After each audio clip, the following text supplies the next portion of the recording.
رسومات قهوه است.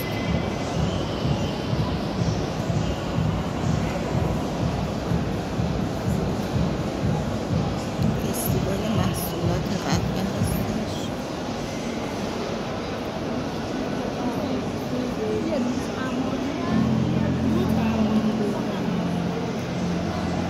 قهوه، چای، دمنوش.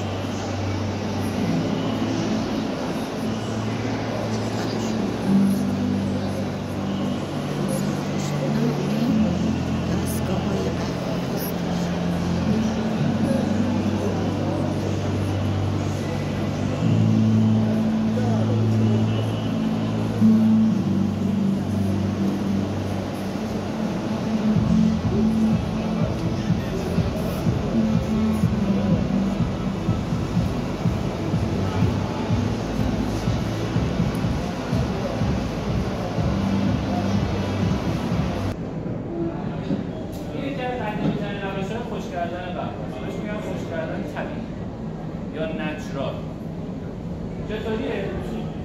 میوه خوشبو کنن مثل پسته بهش نچرال پروسس یا فراوری طبیعی.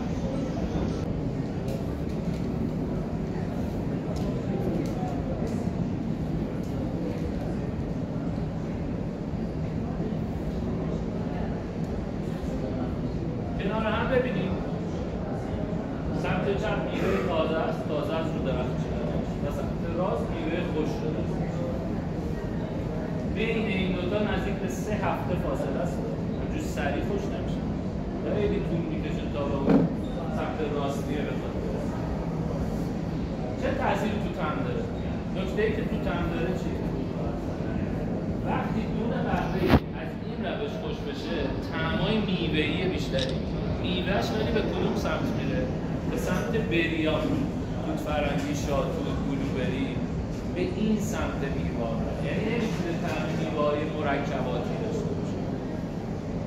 پس این خودش یه تاثیر زیادی رو طعم قهوه نهایی کنه. اینکه چطوری خشکش کنه. نکته‌ای که وجود داره اینه که داخل میوه یه ماده شیرینی هم هستش. اون شیرینی هم طعمش میاد. پس نه تنها مزه بریا رو میگیره، بلکه یه ذره مزه شیرینی هم به خودش میگیره. بهش میگن روش خوش کردن طبیعی.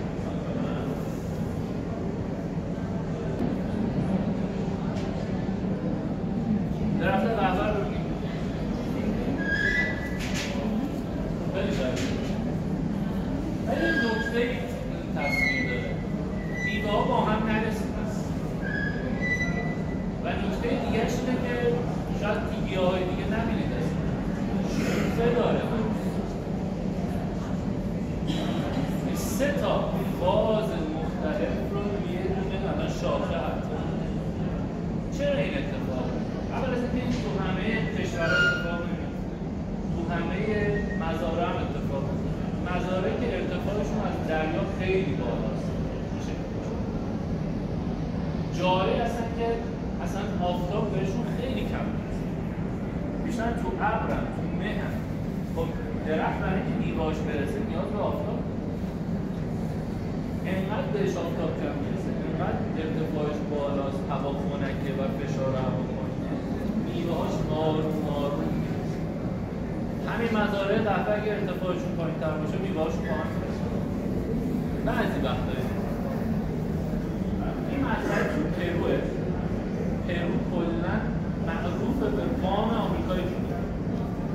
یعنی مزارعش ارتفاع بسیار بالایی داره. خود کشورش هم ارتفاعش بالاست نسبت به سال.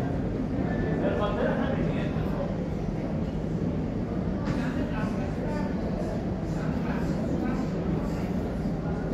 پیچیدگی‌های طعمیش بالاتر. چرا؟ چون بیشتر رو درخت